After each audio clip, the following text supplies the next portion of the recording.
Liberty Tamil நேயர்களுக்கு வணக்கம். இன்றைய நேர்காணலில் நாம் சந்திக்க இருப்பவர் திராவிட இயக்க சிந்தனையாளர் தோழர் திரு வல்லம் பஷீர் அவர்கள். வணக்கம் தோழர். வணக்கம். மதுரை ஆதீனம் ஹரிஹர ஞான சம்பந்தம் ஒரு பரபரப்பான செய்தியை சொல்லியிருந்தாரு. அதாவது தன்னை கார் ஏற்றி கொல்ல முயற்சிக்கிறாங்க. அதுவும் அந்த காருக்குள்ள அவர் உடல் மொழியில் செய்கையிலே காட்டுறாரு. தொப்பி வச்சிருக்காங்க, இவ்வளோ பெரிய தாடி அப்படிங்கிறாரு. அவங்க என்ன கொல்ல முயற்சி பண்ணாங்க, நிற்காம இடிச்சிட்டு போயிட்டாங்க அப்படி இப்படின்னு சொல்லி பல்வேறு குற்றச்சாட்டுகளை முன்வைத்தார். காவல்துறை இந்த சிசிடிவி கேமராவெல்லாம் வச்சு ஆராய்ச்சி பார்த்ததில் இவருடைய கார் தான் அதிவேகமாக போய் அவங்கள இடிச்சிட்டு போயிட்டு அந்த கார் நின்று சுதாரித்து பார்த்துட்டு அதுக்கப்புறம் போகிறத நம்ம பார்க்குறோம். இப்போ ஏற்கனவே தமிழ்நாட்டில் இந்த காஷ்மீர் தீவிரவாதிகள் தாக்குதலுக்கு பிறகு இந்தியா முழுமைக்குமே ஒரு இஸ்லாமியர் வெறுப்பு ஒன்று இருக்குது.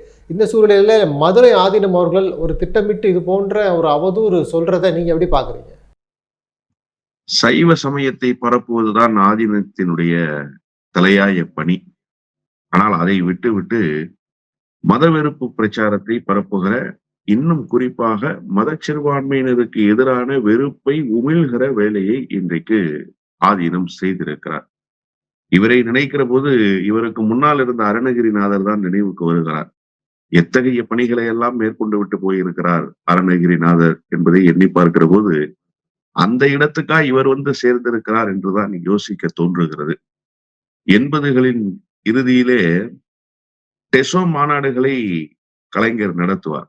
அந்த டெசோ மாநாடுகளில் பங்கேற்கிற பொறுப்பு, பெரும் பணியை அருணகிரிநாதர் மதுரை ஆதீனமாக இருந்து செய்தார்.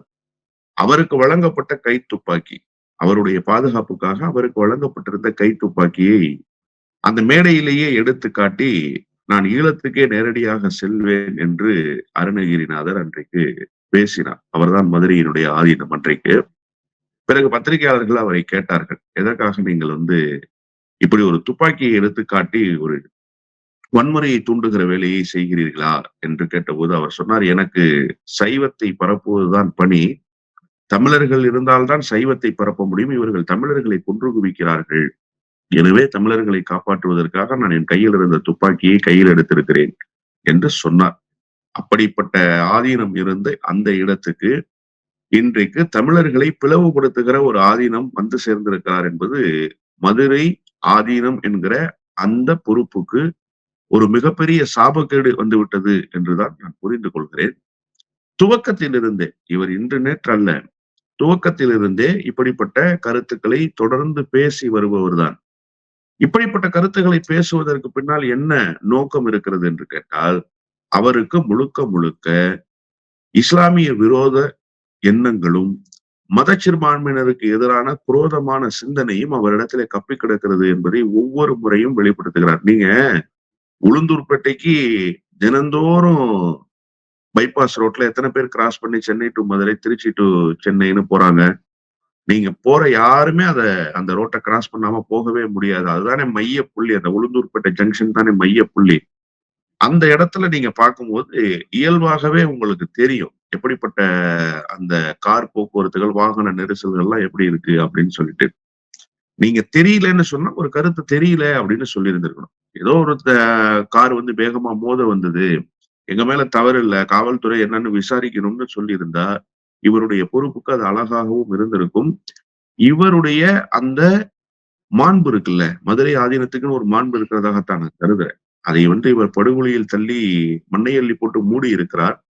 அந்த மாண்புக்கு உரியவராக இவர் நடந்து கொண்டிருக்க வேண்டாமா என்றுதான் அவரிடத்துல கேட்க வேண்டியிருக்கிறது. ஆனால் அவர் மாண்புக்குரியவராக இன்றல்ல, எப்போதுமே நடந்து கொள்ளவில்லை. எப்போது இந்த பொறுப்புக்கு அவர் வந்தாரோ அதிலிருந்து இன்று வரை அவர் அந்த மாண்புக்குரியவராக நடந்து கொள்ளவே இல்லை. இதுல என்ன ரொம்ப முக்கியமானா, ஒருவேளை அந்த சிசிடிவி காட்சி இல்லை அப்படின்னா நீங்க யோசிச்சு பாருங்க, என்னவாகி இருக்கும் நிலைமை. அப்போ இவருடைய இந்த வெறுப்பு பேச்சு என்பது தமிழ்நாடு முழுக்க பரவி இருக்குமே. தமிழ்நாடு முழுக்க பரவி இருந்தா யாரோ ஒரு இஸ்லாமியர், அவர் அடையாளப்படுத்துவது அந்த இஸ்லாமியரை தான். தாடி வைத்திருந்தார், தொப்பி அணிந்திருந்தார் என்று சொல்வது ஒரு இஸ்லாமியரை அடையாளப்படுத்தித்தான். பாகிஸ்தானுடைய சதியா என்றெல்லாம் கேட்டு செய்திகள் உலா வந்து விட்டன. பாகிஸ்தானுடைய சதியாக இருந்தால் நாமும் ஆதீனத்தோடு சேர்ந்து அந்த சதியை முறியடிப்போம். பாகிஸ்தானினுடைய சதிக்கு இந்த நாடு இரையாகிவிடக் கூடாது என்பதில் நாம் உறுதியாக இருப்போம். அது ஒண்ணும் மாறுபட்ட கருத்தே இல்லை. ஆனால் திட்டமிட்டு இப்படி ஒரு பேச்சை பேசியதற்கு பிறகு காவல்துறை துரித கதியில உண்மையிலேயே நான் காவல்துறையினுடைய பணியை இந்த நேரத்துல வியந்து பார்க்கிறேன். உடனடியாக காவல்துறை இதற்கு ஒரு முற்றுப்புள்ளி வைக்கவில்லை என்று சொன்னால் நிலைமை வேறாக மாறி இருக்கும். நிலைமை என்ன வேறாக மாறி இருக்கும்? ஆதீனத்தை கொல்வதற்கு யாரோ ஒரு இஸ்லாமியர் புறப்பட்டு வந்திருக்கிறார். அவர் கார் மோதி ஆதீனத்தை கொல்ல நினைத்திருக்கிறார் என்கிற செய்தி நாடு முழுக்க பரவி இருந்தால் இஸ்லாமியர்களுக்கு எதிராக எவ்வளவு பெரிய வன்முறை வெறியாட்டங்கள் நடந்திருக்கும். எப்போது எப்போது என்று காத்துக் கொண்டிருக்கிறதே பாரதிய ஜனதா கட்சியினுடைய கூடாரம். அவர்களுக்கு தீனி போடுவதைப் போல இன்றைக்கு இப்படி ஒரு செயலை செய்திருக்கிறார்கள். திட்டமிட்டு ஒரு நாடகத்தை அரங்கேற்றி இருக்கிறார்கள். திட்டமிட்டு இந்த தமிழ்நாட்டில் அமைதி பூங்காவனமாக இருக்கிற தமிழ்நாட்டில் இப்படிப்பட்ட ஒரு வேலையை செய்வதன் மூலமாக தமிழ்நாட்டினுடைய பொது அமைதிக்கு பேராபத்தை ஏற்படுத்த வேண்டும் என்கிற நோக்கத்தோடு தான் பேசியிருக்கிறார் மதுரை ஆதீனம் என்றுதான் நான் புரிந்து கொள்கிறேன். காவல்துறை இன்னொன்றையும் செய்ய வேண்டும். மதுரை ஆதீனத்தை வழக்கு பதிவு செய்து கைது செய்ய வேண்டும். டிரைவர் மீது 2 பிரிவுகளின் கீழே வழக்கு பதிவு செஞ்சிருக்கிறாங்க. அது மட்டுமல்ல, அந்த பத்திரிகையாளர் சந்திப்புல அது கேட்குறாங்க, நீங்க கம்ப்ளைண்ட் கொடுக்க வேண்டியதான்னு கேட்கும் பொழுது, நான் சிவபெருமான்கிட்ட கம்ப்ளைண்ட் கொடுத்துட்டேன், இந்த அரசு வந்து சிறுபான்மையருக்கு தானே சலுகை வழங்குது அப்படின்னு சொல்லி அதோ ஒரு நக்கலான உடல் மொழியில தான் அவர் சொல்றாரு. அப்ப ஏதோ ஒரு உள்நோக்கம் இருக்கு அப்படின்னு சொல்றாங்கல்ல. அதாவது அந்த பத்திரிகையாளர் சந்திப்பிலேயே அவருக்கு ஓரளவுக்கு உண்மை தெரிந்திருக்குன்னு தான் நான் புரிஞ்சுக்கிறேன். ஏன்னா பத்திரிகையாளர்கள் நீங்க சொல்லுங்கன்னு கேக்குறாங்க. இவர் சொல்லுவாருன்னு சொல்லி அவர் டிரைவரை கை கட்டுறாரு. இப்ப வழக்கு டிரைவர் மேல பதிவு செய்யப்பட்டுச்சு. அப்ப இதுல என்ன நோக்கம்? நாம சொல்றது பொய், இது என்றாவது ஒரு நாள் அம்பலப்பட்டு போகும். அம்பலப்படுகிற போது அவதூறு பரப்பியதற்கான வழக்கு, மத கலவரத்தை தூண்டுவதற்கான வழக்கு, பொது அமைதிக்கு ஆபத்து ஏற்படுத்துகிற வகையில் பேசியதற்கான வழக்கு, இவற்றையெல்லாம் இல்ல சந்திக்கணும்னு அவரும் சொல்லியிருக்காருல, அவர் மீது வழக்கு தொடுக்க முடியாது. அவரும் சொல்லியிருக்கிறாரு பத்திரிகையாளர் சந்திப்புல, அவருமே பேசினாரு. அது இல்ல சார். அதாவது நீங்க அந்த அந்த சுச்சுவேஷனை நான் சொல்றேன். ரொம்ப சரியா உள்வாங்கிக்கிறேன். என்ன அப்படின்னு சொன்னா, மதுரை ஆதீனத்தை பேச சொல்றாங்க பத்திரிகையாளர்கள். அவர் பேசல.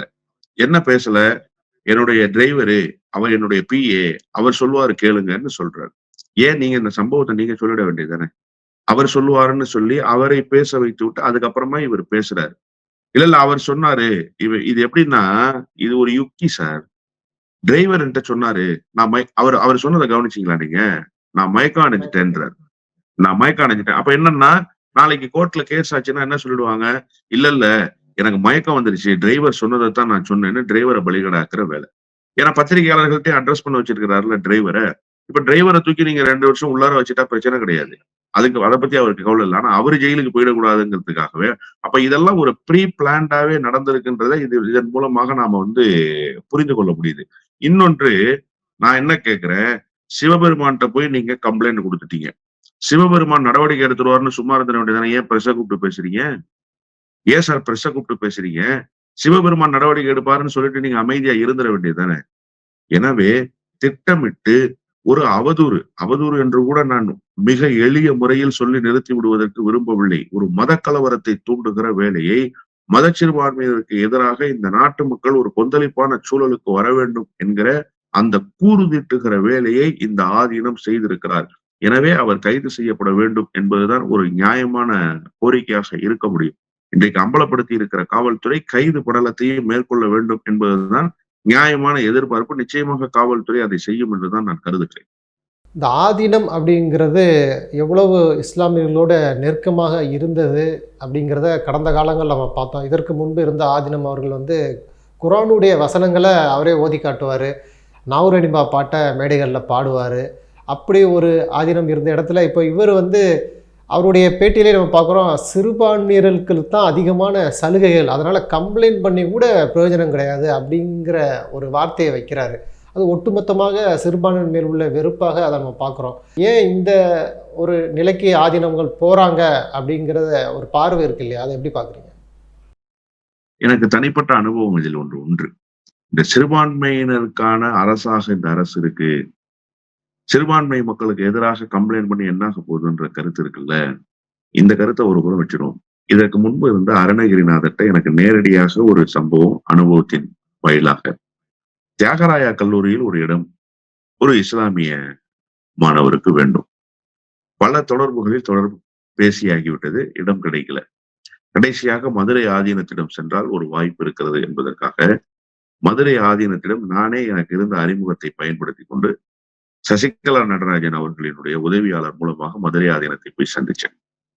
மதுரை ஆதீனம் சொன்ன வார்த்தை என்ன தெரியுமா? அருணகிரிநாதர் சொன்ன வார்த்தை ஒரே வார்த்தை தான் சார். அவர் சொன்னாரு, இந்த முஸ்லீம் பிள்ளைகள் எல்லாம் படிக்கவே வரமாட்டாங்க, பாஸ்போர்ட் எடுத்துக்கிட்டு வெளிநாட்டுக்கு போயிடுவாங்க, படிக்க வரணுங்கிற நேரத்துல சீட்டு கிடைக்கலையா, முடிஞ்ச வரைக்கும் முயற்சி பண்ணுவோம்னு சொல்லி அந்த மாணவருக்கு அந்த இடத்தை பெற்று தந்தார். இதுதான் அருணகிரிநாதரினுடைய அணுகுமுறை. அவர் சொன்ன வார்த்தை ரொம்ப முக்கியம். ஒரு இஸ்லாமிய சமுதாயத்தினுடைய தலைவர் எப்படி கவலையோடு சிந்திப்பாரோ அப்படி கவலையோடு சிந்தித்தவர் அருணகிரிநாதர். முஸ்லிம்கள் எல்லாம் படிக்க அனுப்ப மாட்டாங்க, பாஸ்போர்ட் எடுத்துட்டு, ஒரு காலத்துல அப்படிதான் சார் இருந்துச்சு. 10வது பாஸ் பண்ணா பாஸ்போர்ட் எடுத்துட்டு அத்தா கூப்பிடுறாரு வெளிநாட்டுக்கு போன்னு சொல்லி போன சமூகம் சார் அந்த சமூகம். அப்படி போனவர்களினுடைய எண்ணிக்கை தான் அதிகமே தவிர, படித்து பட்டம் பெற்று இங்கேயே பணியாற்ற வேண்டும் என்கிற எண்ணம் கொண்டவர்கள் மிக மிக மிக மிக சொற்பம். ஆனா படிக்கணும்னு வந்திருக்கிறான், அதுக்கு நான் என்னால முடிஞ்சதை செய்யறேன்னு சொன்னார்ல, அந்த இடத்துக்கு. அதனாலதான் நான் துவக்கத்திலேயே சொன்னேன், சைவ கருத்துக்களை, சைவ சித்தாந்தத்தை பரப்புவதற்கு தமிழர்கள் தான் இங்கே தேவை, தமிழர்களை கொன்று குவிக்கிறார்கள், எனவே நான் கையில் துப்பாக்கியை எடுத்திருக்கிறேன் என்று சொன்ன அந்த மதுரை ஆதீனத்தினுடைய இடத்துக்கு இவர் வந்து சேர்ந்திருக்கிறார். அவர் நல்லிணக்கத்தினுடைய நாயகர். இன்னொன்று, நாகூர் அனிஃபா பாடல்களை பாடி காட்டுவார்ன்றது மட்டுமல்ல, தள்ளாத வயதில் நாகூர் அனிஃபா இருக்கிற போது நாகூர் அனிஃபாவினுடைய இல்லத்துக்கே சென்று அவரை பாடச் சொல்லி கேட்டு மகிழ்ந்தவர் மதுரை ஆதீனமாக இருந்த அருணகிரிநாதர். இன்னொன்றை நான் சொல்லவா, சட்டமன்ற உறுப்பினராக இன்றைக்கு இருக்கக்கூடிய ஆளூர் ஷானவாஸ் தமிழ் பேரவை என்கிற பெயரால் ஒரு விழாவை ஒருங்கிணைத்தார். அந்த விழாவிலே மறுமலர்ச்சி திமுகவினுடைய பொதுச் செயலாளர் வைகோ கவிகோ குறித்து பேசினார். மரியாதைக்குரிய ஊடகவியலாளர் வீரபாண்டியன் அவர் ஒரு தலைப்பிலே, மனவை முஸ்தபா என்று நினைக்கிறேன், அவருடைய புகழ் குறித்து பேசினார். அதிலே அருணகிரிநாதர் சிறப்பு அழைப்பாளராக பங்கேற்றார். அருணகிரிநாதர் பேச பேச பேச மதுரை ஆதீனம் பேச வைகோ அப்படியே மகிழ்ந்து போனார். மகிழ்ந்து போனது மட்டுமல்ல, அவர் குறிப்பிட்ட நேரத்தை தாண்டி பேசிய போதும் அவரை பேசுவதற்கு அனுமதியுங்கள் என்று சொல்லி அந்த நிகழ்ச்சியை நடத்திய ஷானவாஸிடம் அவருக்கான சிறப்பாக பேசுவதற்கான வாய்ப்பை உருவாக்கி தந்தார். நான் ஏன் இதை சொல்கிறேன் என்று சொன்னால், கவிகோ போன்றவர்கள், மனவை முஸ்தபா போன்றவர்கள், ஆளூர் ஷானவாஸ் போன்றவர்கள், நாகூர் அனீஃபா போன்றவர்கள், இப்படி எல்லா ஆளுமைகளையும் மதித்து அவர்களை உற்சாகப்படுத்தி ஊக்குவித்து அவர்களுக்கான அந்த வாய்ப்பை தன் மூலமாக உருவாக்கிட வேண்டும் என்பதற்காக முனைப்பு காட்டியவர் மதுரை ஆதீனம். அந்த ஆதீனத்தினுடைய இடத்துக்குத்தான் இவர் வந்து சேர்ந்திருக்கிறார். இதுல என்ன ரொம்ப வியப்புன்னா, அவருடைய இடத்தை இட்டு நிரப்புவதற்கு வந்தவர், ஆனால் அவருடைய இடத்தை தொட்டு நிரப்ப முடியாமல் நின்று கொண்டிருக்கிறாரே, இது மதுரை ஆதீனம் என்கிற அந்த உயரிய பொறுப்புக்கு ஒரு பேராபத்தாகத்தான் வந்து முடிந்திருக்கிறது என்றுதான் நான் புரிந்து கொள்கிறேன். அவருடைய அணுகுமுறைகளை எல்லாம் இனி ஒரு மதுரை ஆதீனம் பின்பற்ற முடியாது. யாரு? அருணகிரிநாதரினுடைய அணுகுமுறையை இனி ஒரு மதுரை ஆதீனம் பின்பற்ற முடியாது. அவர் சமூக நல்லிணக்கத்தினுடைய நாயகர். ஆனால் அந்த இடத்தில் இருந்து கொண்டு அவரை போன்றாவது செயல்படுவதற்கு இவர்கள் எல்லாம் முயற்சிக்க வேண்டும் என்கிற குறைந்தபட்ச கோரிக்கையை தான் இவர்களிடம் வைக்க வேண்டியிருக்கிறது என்றுதான் நான் சொல்வேன். ஒரு புறம் இந்த ஆதீனம் வந்து இது போன்ற கருத்துக்களை சொல்லி ஒரு சர்ச்சையாச்சு. இன்னொரு புறத்தில் நயினார் நாகேந்திரன் அவர்கள் வந்து ஒரு பகிரங்கமான ஒரு குற்றச்சாட்டை முன்வைக்கிறாரு. ஜேபி நட்டா அவர் பயணித்த கார் வந்து பழுதாயிருச்சு, ஒரு சிறு விபத்துக்குள்ளாயிருச்சு, இது ஒரு பெரிய சம்பவமாக இருந்தால் என்ன ஆயிருக்கும், இதுக்கு வந்து தமிழ்நாடு அரசு ஒரு பழுதடைந்த காரை கொடுத்துருச்சு, இது வந்து ஒரு பெரிய கரும்புள்ளியாக தமிழ்நாடு அரசு மீது இருக்கணும், ஸ்டாலின் இதுக்கு வந்து பதில் சொல்லணும், முறையான பதில் சொல்லணும்னு சொல்லி அவர் ஒரு குற்றச்சாட்டை முன்வைக்கிறாரு. இதை எப்படி பார்க்குறீங்க? ஒரு 2 ஆண்டுக்கு முன்பு ராஜஸ்தான் மாநிலத்துல ஒரு சுற்றுப்பயணத்தை மேற்கொண்டார் அமித்ஷா. அப்ப அமித்ஷாவினுடைய கார் இது போன்று பழுதானது. இதே மாதிரி, ஏறக்குறைய இதே மாதிரிதான் ராஜஸ்தான்ல பழுதாச்சு. அப்ப ஏன் அமித்ஷாவுக்கு இவ்வளவு பெரிய ஆபத்து வருகிற அளவுக்கு ராஜஸ்தான் அரசு நடந்து கொண்டதுன்னு நீங்க சொல்லல? அன்னைக்கு சொல்லியிருக்கணும்ல. ராஜஸ்தான் அரசு அமித்ஷாவுக்கு முறையான வாகனத்தை கொடுக்கவில்லை. ராஜஸ்தான் அரசு அமித்ஷாவுக்கு ஏதோ ஒரு பேராபத்து நிகழ்வதற்கு காரணக்காரணியாக திகழ்கிறது அப்படின்னு நீங்க பேசவே இல்லை. ஒண்ணு, எடப்பாடி பழனிசாமி முதலமைச்சராக இருக்கிற போது மோடி சுற்றுப்பயணம் மேற்கொள்வதற்கு வந்த வாகனத்தில் அந்த 3 முதல் வாகனம் இருக்குல்ல, அதுல ஒரு வாகனம் பழுதடைஞ்சிச்சு. எப்படி பழுதடைஞ்சிச்சுன்னு சொன்னா, பிரேக் டவுன் ஆச்சா என்ன ஆச்சுன்னே தெரியாம ஒரு ஓரத்துல போய் நின்றுச்சு. அதன் பிறகு நிறுத்தி சரி செய்து அந்த வாகனத்தை இயக்கிக்கிட்டு போனாங்க. அப்ப ஏன் நீங்க எடப்பாடி பழனிசாமி மீது இந்த குற்றச்சாட்டை வைக்கல? அவ மோடிக்கே பாதுகாப்பு இல்லையா? தேசிய ஜனநாயக கூட்டணியில் இருந்து கொண்டே எடப்பாடி பழனிசாமி பாதுகாப்பான சூழலை உருவாக்கலையா? அன்றைக்கு நீங்க கேட்டிருக்கணும்ல. இதெல்லாம் ஒரு யதார்த்தமான நடவடிக்கை. வாகனங்கள் என்ன திட்டமிட்டு பழுதாகி போய்விட வேண்டும் என்று நினைத்து வாகனங்களை அனுப்புவார்களா? யாராவது செய்ய முடியுமா அப்படி? இன்னொன்று நான் என்ன கேட்கிறேன், அந்த அளவுக்கு பாதுகாப்பு இல்லாத வாகனத்தை கொடுத்திருக்கிறார்கள் என்று சொன்னால், அந்த வாகனத்தை ஏன் எடுக்குறீங்க?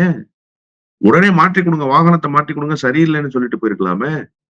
அப்போ உங்களுக்கு முன்கூட்டியே எப்படி தெரியாதோ, அதுபோலத்தான் வாகனத்தை அனுப்பியவர்களுக்கும் அந்த வாகனத்தினுடைய சூழல் என்னவாக மாறும் என்பது தெரியாது. சார், மேஜர் இஷ்யூ எல்லாம் பார்த்து சரி பண்ணி தான் வச்சிருப்பாங்க. எல்லா வீட்லயும் கார் இருக்கு.